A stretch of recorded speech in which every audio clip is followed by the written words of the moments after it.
ओम शांति। आज 3 अगस्त 2023। आज की श्रीवाणी की मुख्य पंक्तियाँ हैं। मीठे बच्चे, याद की यात्रा में टाइम देते रहो तो विकल्प विनाश होते जाएंगे। याद की यात्रा में टाइम देते रहो तो विकल्प विनाश होते जाएंगे।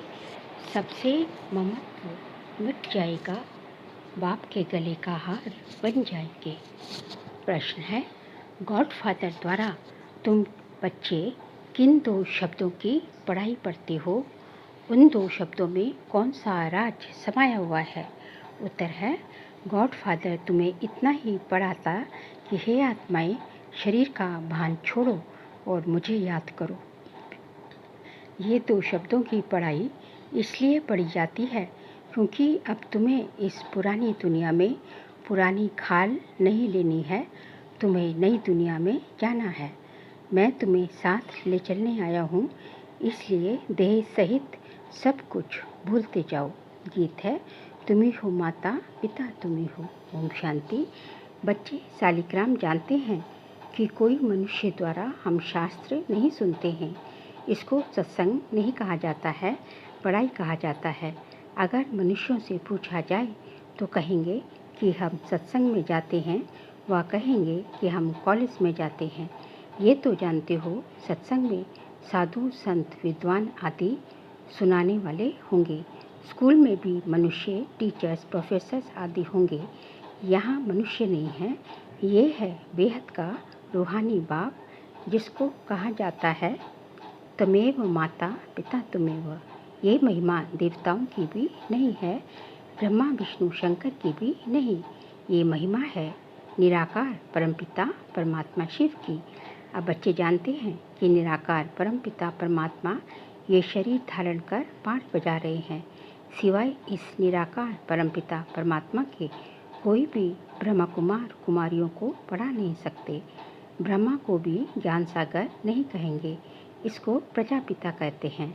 ज्ञान सागर एक ही निराकार परमपिता परमात्मा को कहा जाता है। वही पतितों को पावन बनाने वाला है, क्योंकि ज्ञान सागर से ही सद्गति होती है। ये है नई बात। गीता में श्री कृष्ण का नाम डालने से खंडन कर दिया है। अब मनुष्यों को कैसे पता चले कि नॉलेजफुल परमपिता परमात्मा आकर नॉलेज देते हैं? ये मनुष्य भूल जाते हैं।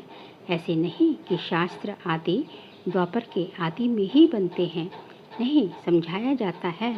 पहले बाप का चित्र मंदिर आदि बनते हैं, जिससे भक्ति शुरू होती है। भक्ति भी बहुत समय परमात्मा की होनी चाहिए, क्योंकि ऊंचते ऊंच वह है। उनकी पूजा पहले शुरू होती है। पूजा लायक है ही एक शिव। ऐसे नहीं कि ब्रह्मा विष्णु शंकर व जगदम्बा जगत पिता पूजा के लायक हैं। इन सबको पूज्य बनाने वाला एक ही बाप है। उनकी भक्ति भी जरूर अधिक होगी। ये ब्रह्मा तो कुछ नहीं, इनमें परमपिता परमात्मा ना आए तो इनकी पूजा क्या होगी? सबका सद्गति दाता एक ही बाप है। ये विचार सागर मंथन करना होता है। भक्ति कैसे शुरू होगी? शिव बाबा तो विचार सागर मंथन नहीं करते। बच्चों को विचार सागर मंथन करना है। सरस्वती जो ब्रह्मा की मुख वंशावली है, उनको भी विचार सागर मंथन करना है। ऊंचते ऊंच है एक, अगर वह ना आए तो दुनिया को पतित से पावन कौन बनाए? सब मनुष्य मात्र पतित हैं। अब शिव बाबा ना आए तो स्वर्ग का वर्षा कौन दे? निश्चय बुद्धि नहीं है तो विजयमाला में फिर नहीं सकते। सपूत बच्चे सदैव गले का हार बनते हैं। बाप भी खुश होते हैं। ये बच्चा बड़ा सपूत आज्ञाकारी है। बहुत माँ बाप होते हैं जिनको 12-14 बच्चे भी होते हैं, जिनमें कोई कपूत तो कोई सपूत होते हैं। पतित पावन बाप के सिवाय पतितों का उद्धार कोई कर नहीं सकते। तुम जानते हो कि गंगा नदी पर भी गंगा का मंदिर है, तो समझाना चाहिए कि ये गंगा फिर कौन है? क्या ये कोई शक्ति है जिससे पतित से पावन बनते हैं व पानी से पावन बनते हैं? बाप कहते हैं कि गंगा पतित पावनी नहीं, सिवाय योग के कोई भी पावन बन नहीं सकते। इसलिए तुम्हें कोई गंगा स्नान नहीं करना है। योग का अर्थ है याद, बुद्धि का योग लगाना है। वह तो बहुत योग आसन आदि लगाते हैं, अनेक प्रकार के हठ योग करते हैं, उनको योग नहीं कहा जाता। माताएं अबलाएं हठ योग को क्या जाने। मनुष्य स्कूल में पढ़ते हैं, उनमें उसमें धक्के खाने की कोई बात नहीं रहती। कोई ना कोई इम्तहान पास करते हैं, जानते हैं ये इम्तहान पास करके ये बनेंगे। यहाँ भी तुम जानते हो ये भी इम्तहान है। गॉड फादर पढ़ाते हैं, वह है पतित पावन, तुम्हारी है गॉड फादरली स्टूडेंट लाइफ। बाप पतित से पावन कैसे बनाते हैं? कहते हैं हे आत्माएं, इस शरीर का भान छोड़ो, इस पुराने शरीर को छोड़ना है। पहले पहले तुम्हारा शरीर गोरा था, अब आयरन एसिड हो गया है। अभी तुमको नई खाल तो यहाँ लेनी नहीं है, क्योंकि यहाँ तो 5 तत्व ही तमो प्रधान हैं। अभी मैं तुम बच्चों को अपने साथ ले जाऊँगा, कल पहले भी ले गया था। मैं कालों का काल हूँ, सबको वापस ले जाऊँगा, फिर तुमको अमरपुरी में भेज दूँगा। ये है मृत्यु लोक, छिछी दुनिया। इसलिए संगम युग को 100 वर्ष चाहिए, और तो हर एक युग 1250 साल का होता है। इस पिछाड़ी के संगम युग की आयु बहुत छोटी है। जैसे ब्राह्मणों की चोटी छोटी होती है, वैसे संगम युग की आयु भी छोटी होती है। फिर ये दुनिया खत्म हो जाएगी तो नए मकान आदि बनाने शुरू करेंगे। उसमें पहले श्री कृष्ण आता है, वह शौकीन है महल आदि बनवाने का। कोई तो बहुत शौकीन था ना, जिसने सोमनाथ का मंदिर बनाया। बिरला भी शौकीन है, कैसा अच्छा मंदिर बनवाया है। नंबर 1 में पूज्य हैं शिव बाबा। फिर भक्ति मार्ग में भी पहले सोमनाथ का मंदिर बनता है, सो भी कुछ समय बाद में बनता होगा। फिर पूजा शुरू होगी। अभी तो है घोर अंधियारा, रात पूरी हो फिर दिन आता है। आगे बाबा ने कहा, बाप कहते हैं मैं रात और दिन के बीच में आता हूँ। महाभारी लड़ाई भी है। लिखा हुआ है कि यादवों के पेट से वह चीज़ें निकली जिससे सारे कुल का विनाश हुआ। तुम देख रहे हो बरोबर विनाश के लिए तैयारी कर रहे हैं। समझते हैं कोई प्रेरक है। दोनों ने विनाश के लिए बॉम्ब्स बना कर रखे हैं। आफतें भी आनी है, तुम तो प्रैक्टिकल में देख रहे हो। स्थापना भी हो रही है, विनाश भी सामने खड़ा है। समझो कोई ने विनाश नहीं देखा है। अच्छा वैकुंठ तो देखते हैं ना। अच्छी तरह पढ़कर बाप से पूरा बेहद का वर्षा लेना है। तुमको साकार नहीं पढ़ाते हैं, शास्त्रों आदि की बात नहीं है। ये तो ज्ञान सागर स्वयं पढ़ाते हैं। तुम अपने को देही समझ बाप को याद करते हो। भगवान वाच अपने बच्चों प्रति कहते हैं, मैं तुम बच्चों के सम्मुख होता हूँ। जो मेरे बच्चे बनते हैं उनमें से कोई सोतेले हैं तो कोई मातेले हैं। मातेले बच्चों को ही वर्षे का हक है। संशय बुद्धि को सोतेला कहा जाता है, उनको वर्षा नहीं मिल सकता। वह फिर पुरुषार्थ अनुसार प्रजा में चले जाते हैं। मातेले रजाई में आ जाते हैं। वह बाप को प्यार करते हैं, बाप उनको प्यार करते हैं। गाते भी है ना, तुम पर बलिहार जाऊंगा, वारी जाऊंगा। बाप कहते हैं मुझे याद करेंगे तो मैं तुमको मदद दूंगा। हिम्मते मर्दे मदद खुदा। और सबसे बुद्धि युक्त तो एक से जुड़ना है। तुम कहते हो हम बाबा के हैं, यह सब कुछ बाबा का है। बाबा को हम कखपन देते हैं और बदले में स्वर्ग के बेहद की बादशाही का वर्षा लेते हैं। इस पुरानी देह से हमारा ममत्व नहीं है। ये तो तमो प्रधान रोगी शरीर है। हमारे पास और क्या है। मनुष्य मरते हैं, सब कुछ छूट जाता है, फिर उनका सब कुछ कर्णिघोर को दिया जाता है। हम सब कुछ आपको देते हैं। ममत्व मिटाने के लिए हम निरंतर बाबा को याद करने का पुरुषार्थ करते हैं। माया फिर विघ्न डालती है, इसलिए धीरे धीरे जितना मेरी याद में टाइम देते रहेंगे तो विकर्म विनाश होंगे, वही मेरे गले का हार बनेंगे। कितना सहज समझाते हैं। बाबा समझाते हैं ये रथ भी ड्रामा अनुसार मेरा मुकर्रर किया हुआ है और किसी में मैं आ भी नहीं सकता। तुम भी कहते हो बाबा, कल पहले भी हम आपसे इस ही मकान में इसी ड्रेस में मिले थे और आपसे वर्षा लिया था, तो कितना सहज है। बाबा कहते हैं कि सिर्फ मुझे याद करो और कोई भी तरफ बुद्धि ना जाए। याद रखना, अंतकाल जो पुत्र सिमरे, अगर किसी को भी याद किया तो फिर वहाँ जन्म लेना पड़ेगा। कहाँ भी ममत्व नहीं रहना चाहिए। अंतकाल जो स्त्री सिमरे। बाबा आते हैं पतितों को पावन बनाने, उनकी कितनी महिमा करते हैं। एक ओंकार, उनका ही एक ही नाम है, उनको दूसरा शरीर मिलता ही नहीं।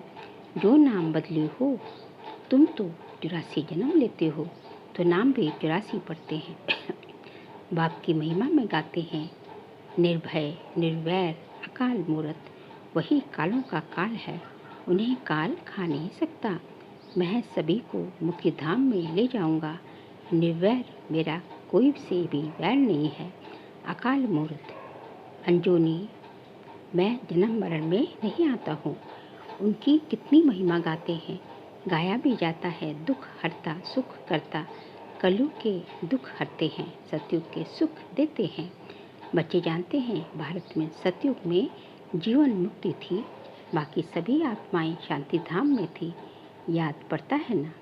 तो जरूर बाप जब संगम पर आए तब सभी को शांति धाम ले जाए और तुमको फिर सुख धाम भेज दे। कितनी सहज बात है, परंतु माया ऐसी है जो यहाँ से बाहर गया तो भूल जाएंगे। जैसे गर्भ जेल में धर्मराज के द्वारा तुमको सजा दिलाता हूँ, त्राही त्राही करते हो कि हम माफ़ी मांगते हैं, फिर ऐसे पाप नहीं करेंगे। बाहर निकलने से फिर भी पाप करने लग पड़ते हैं। ये है ही माया का राज्य। सतयुग त्रेता में माया होती नहीं। वहाँ तो सुख ही सुख रहता है। अभी तुम पढ़ रहे हो, इसमें घर बार छोड़ने की बात नहीं। बाबा कहते हैं देह सहित सब कुछ भूल जाओ, तुम्हारा ये बेहद का सन्यास है। उन सन्यासियों का है हद का सन्यास। जंगल में जाकर फिर लौट आते हैं शहर में, नाम कितने बड़े बड़े रखवाते हैं। बाबा कहते हैं मैं कितना सहज समझाता हूँ। बुढ़ियाएँ कितनी हैं, कहती हैं हमको धारणा नहीं होती। अच्छा, ये तो जानती हो कि परमात्मा पढ़ाते हैं। वह कहते हैं सिर्फ मुझे याद करो, इसमें तो कोई तकलीफ नहीं। अभी हमने 84 का चक्र पूरा किया, ये हुआ सुदर्शन चक्र। आत्मा को चक्र का दर्शन होता है, यहाँ ही निरोगी काया बनती है। चक्र को जानने से तुम ऊंच पद पाएंगे। इसलिए बाबा कहते हैं कि सुदर्शन चक्रधारी बनो। कितना सहज समझाते हैं। सहज याद, सहज सृष्टि चक्र, कोई तकलीफ नहीं। ये है सच्ची कमाई। बाकी धनमाल तो सब खत्म हो जाना है, सब छूट जाता है। सागर को उथल खानी है, नेचुरल कैलेमिटीज़ भी आनी है। भारत सचखंड था और कोई भी खंड नहीं था। भारत है शिव बाबा की जन्मभूमि। बड़े थे बड़ा तीर्थ है। भारत में ही सोमनाथ का मंदिर कितना अच्छा बना हुआ है। अभी तो ढेर के ढेर बनाते हैं। बाबा कहते हैं इस समय की शादी पूरी बर्बादी है। शिव बाबा से सगाई पूरी आबादी है। शिव बाबा साजन भी है, स्वर्ग में भेज देते हैं। तुम यहाँ आए हो, जानते हो हम यहाँ बरोबर नर से नारायण, नारी से लक्ष्मी बनेंगे। ऐसे नहीं कि पुरुष जाकर पुरुष ही बनेंगे, बदलते रहते हैं। कोई चोला पुरुष का तो कोई स्त्री का। फिर सतयुग से त्रेता कैसे बनता है, ये भी समझाया गया है। अभी तुम बच्चों को नॉलेजफुल गॉड फादर पढ़ाते हैं। मनुष्य तो फादर, टीचर, सतगुरु हो न सके। फादर और टीचर हो सकते हैं, गुरु हो नहीं सकते। सो भी वह जिस्मानी विद्या। ये बाबा तो एकदम स्वर्ग का मालिक बनाते हैं। कोई भी बात ना समझो तो 1000 बार पूछो। अच्छा, मीठे मीठे सीख लेते बच्चों प्रति माता पिता बाप दादा का याद प्यार और गुड मॉर्निंग। रूहानी बाप की रूहानी बच्चों को नमस्ते। हम रूहानी बच्चों की रूहानी बाप दादा को नमस्ते नमस्ते नमस्ते। सार के पॉइंट से सपूत आज्ञाकारी बन विजयमाला में पिरोना है। बाप को अपना कक बन दे, बलिहार हो सबसे ममत्व मिटा देना है। अंतकाल में एक बाप ही याद रहे, उसके लिए और सबसे बुद्धि योग तो निरंतर बाप की याद में रहने का पुरुषार्थ करना है। आज का बाबा का वरदान है, सर्व खजानों को स्वयं में समाकर दिल शिकस्तपन व ईर्ष्या से मुक्त रहने वाले सदा प्रसन्न चित्त भव। सर्व खजानों को स्वयं में समाकर दिल शिकस्तपन व ईर्ष्या से मुक्त रहने वाले सदा प्रसन्न चित्त भव। बाप दादा ने सभी बच्चों को समान रूप से सब खजाने दिए हैं, लेकिन कोई उन प्राप्तियों को स्वयं में समा नहीं सकते। वह समय पर कार्य में लगाना नहीं आता तो सफलता दिखाई नहीं देती, फिर स्वयं से दिल शिकस्त हो जाते हैं, सोचते हैं शायद मेरा भाग्य ही ऐसा है। उन्हें फिर दूसरों की विशेषता व भाग्य को देख ईर्ष्या उत्पन्न होती है। ऐसे दिल शिकस्त होने व ईर्ष्या करने वाले कभी प्रसन्न नहीं रह सकते। सदा प्रसन्न रहना है तो इन दो बातों से मुक्त रहो। स्लोगन है, स्वार्थ के बिना सच्चे दिल से सेवा करने वाले ही स्वच्छ आत्मा है। स्वार्थ के बिना सच्चे दिल से सेवा करने वाले ही स्वच्छ आत्मा है। बाबा कहते हैं कि सच्ची सेवा जो यथार्थ सेवा वही है जिसमें कोई निस्वार्थ हो, जिसमें कोई जो है स्वार्थ समाया हुआ ना हो। तो जो है निस्वार्थ सेवा करते हैं, सच्चे दिल से सच्चाई सफाई से सेवा करते हैं, वही स्वच्छ आत्मा है। अच्छा, ओम शांति।